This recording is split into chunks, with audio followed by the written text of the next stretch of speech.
Hi! Welcome to Bookbox. Don't forget to subscribe and tap the bell icon to get our latest videos.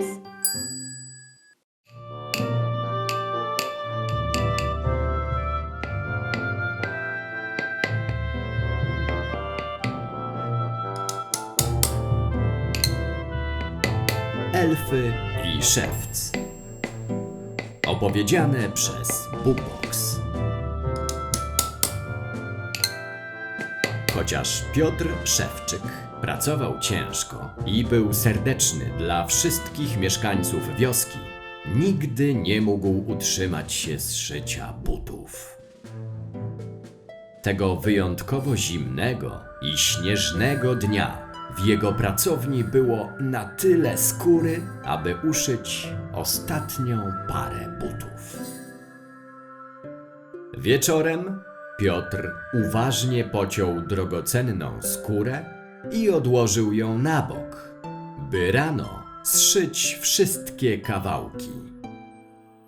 Słońce wstało o poranku, a Piotr był gotów zabrać się do pracy. Jednak ku swemu wielkiemu zdziwieniu na stole znalazł pięknie wykonaną parę butów. Co to za czary? Powiedziała jego żona Cecylia. Szybko położyli buty na wystawie sklepowej, gdyż sezon na zakupy świąteczne właśnie się zaczął. Jak się okazało, buty idealnie pasowały na wybredną panią Sniggins, która zapłaciła za nie sporo pieniędzy. Za te pieniądze Piotr zakupił więcej skóry, której starczyło na uszycie 2 par. Wieczorem ponownie zabrał się do krojenia i przed pójściem spać położył pokrojone kawałki na stole. Zasnął, mając nadzieję na udany projekt, i przyśniły mu się buty.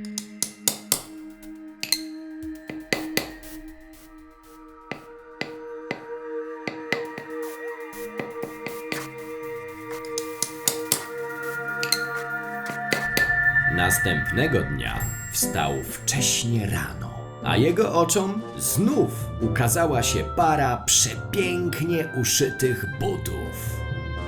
Klienci szybko kupili buty, gdyż były one dziełem sztuki. Teraz Piotr mógł kupić skórę na uszycie 4 par.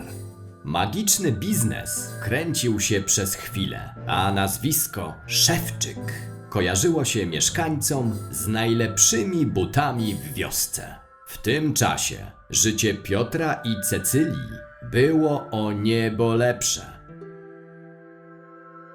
Pewnego dnia Cecylia powiedziała: „Jestem ciekawa, kto nam tak pomaga?” Piotr obwieścił: „Dziś w nocy schowamy się w pracowni i sprawdzimy, co tam się dzieje.”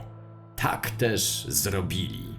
Dokładnie o północy 2 maleńkie elfy wleciały cichutko i wzięły się do pracy, szybciutko szyjąc buty.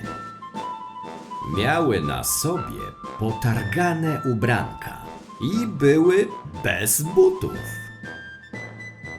Gdy zaczęło świtać, już ich nie było. Pozostawiły za sobą kilka par butów, gotowych na sprzedaż.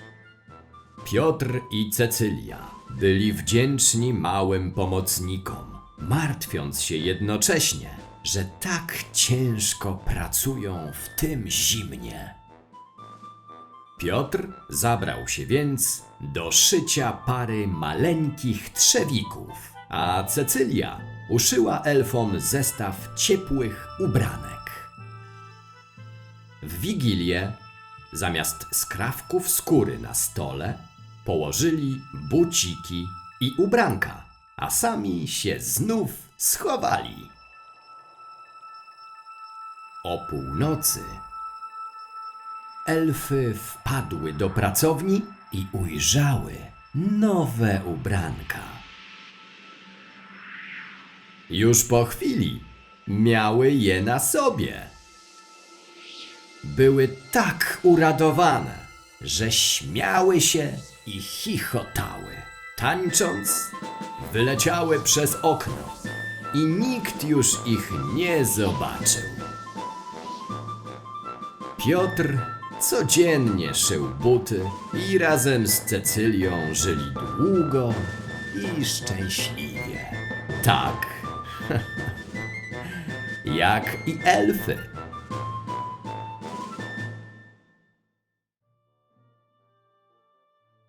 Hey there!